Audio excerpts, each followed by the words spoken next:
The 7 Habits of Highly Effective People, by Stephen R. Covey. Part 1. Paradigms and Principles. Inside Out. There is no real excellence in all this world which can be separated from right living. David Starr Jordan. In more than 25 years of working with people in business, university, and marriage and family settings, I have come in contact with many individuals who have achieved an incredible degree of outward success, but have found themselves struggling with an inner hunger, a deep need for personal congruency and effectiveness and for healthy, growing relationships with other people. I suspect some of the problems they have shared with me may be familiar to you. I've set and met my career goals and I'm having tremendous professional success. But it's cost me my personal and family life. I don't know my wife and children anymore. I'm not even sure I know myself and what's really important to me. I've had to ask myself, is it worth it? I've started a new diet, for the 5th time this year. I know I'm overweight, and I really want to change.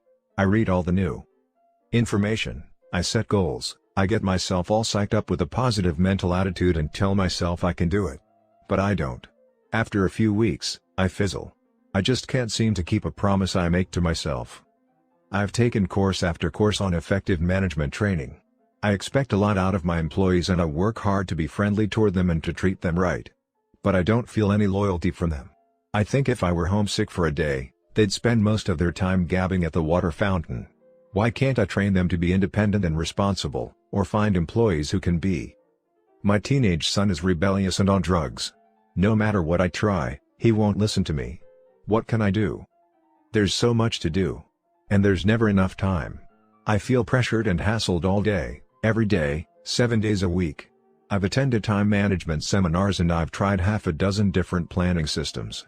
They've helped some, but I still don't feel I'm living the happy, productive, peaceful life I want to live. I want to teach my children the value of work. But to get them to do anything, I have to supervise every move, and put up with complaining every step of the way. It's so much easier to do it myself. Why can't children do their work cheerfully and without being reminded? I'm busy, really busy. But sometimes I wonder if what I'm doing will make any difference in the long run. I'd really like to think there was meaning in my life, that somehow things were different because I was here. I see my friends or relatives achieve some degree of success or receive some recognition, and I smile and congratulate them enthusiastically. But inside, I'm eating my heart out.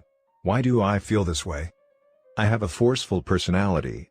I know, in almost any interaction, I can control the outcome. Most of the time, I can even do it by influencing others to come up with the solution I want. I think through each situation and I really feel the ideas I come up with are usually the best for everyone. But I feel uneasy. I always wonder what other people really think of me and my ideas. My marriage has gone flat. We don't fight or anything, we just don't love each other anymore. We've gone to counseling, we've tried a number of things, but we just can't seem to rekindle the feeling we used to have. These are deep problems, painful problems, problems that quick fix approaches can't solve. A few years ago, my wife Sandra and I were struggling with this kind of concern.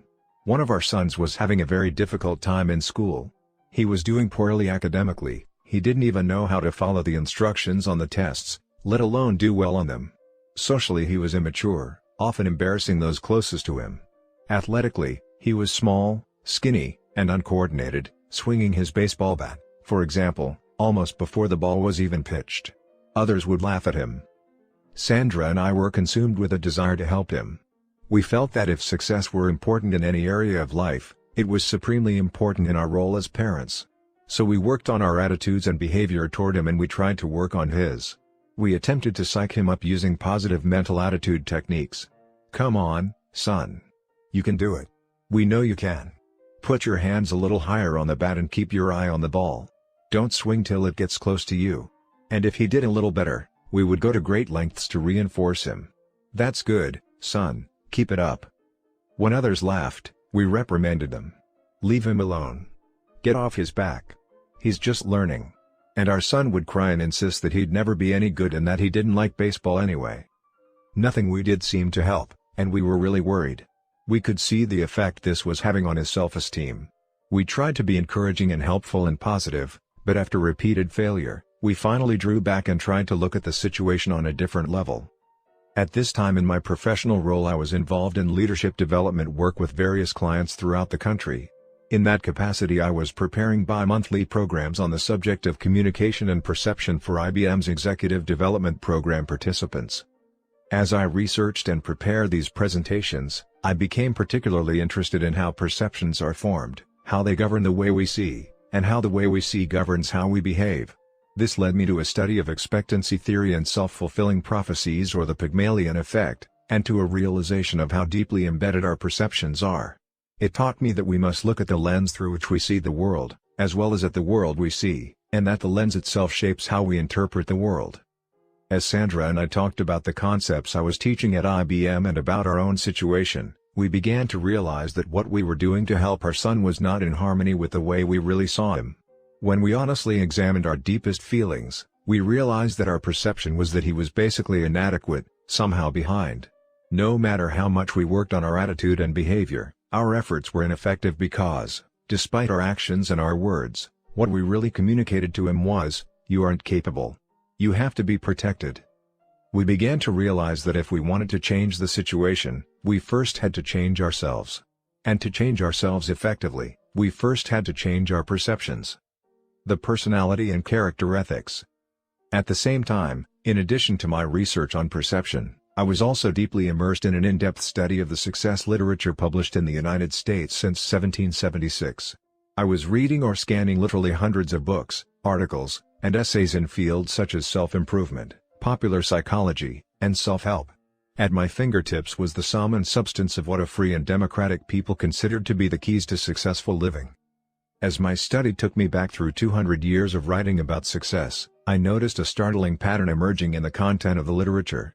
Because of our own pain, and because of similar pain I had seen in the lives and relationships of many people I had worked with through the years, I began to feel more and more that much of the success literature of the past 50 years was superficial. It was filled with social image consciousness, techniques and quick fixes, with social band-aids and aspirin that addressed acute problems and sometimes even appeared to solve them temporarily, but left the underlying chronic problems untouched to fester and resurface time and again. In stark contrast, almost all the literature in the first 150 years or so focused on what could be called the character ethic as the foundation of success, things like integrity, humility, fidelity, temperance, courage, justice, patience, industry, simplicity, modesty, and the Golden Rule. Benjamin Franklin's autobiography is representative of that literature. It is, basically, the story of one man's effort to integrate certain principles and habits deep within his nature. The character ethic taught that there are basic principles of effective living, and that people can only experience true success and enduring happiness as they learn and integrate these principles into their basic character. But shortly after World War I, the basic view of success shifted from the character ethic to what we might call the personality ethic. Success became more a function of personality, of public image, of attitudes and behaviors, skills and techniques, that lubricate the processes of human interaction. This personality ethic essentially took two paths: one was human and public relations techniques, and the other was positive mental attitude, PMA. Some of this philosophy was expressed in inspiring and sometimes valid maxims such as "your attitude determines your altitude," "smiling wins more friends than frowning," and "whatever the mind of man can conceive and believe it can achieve."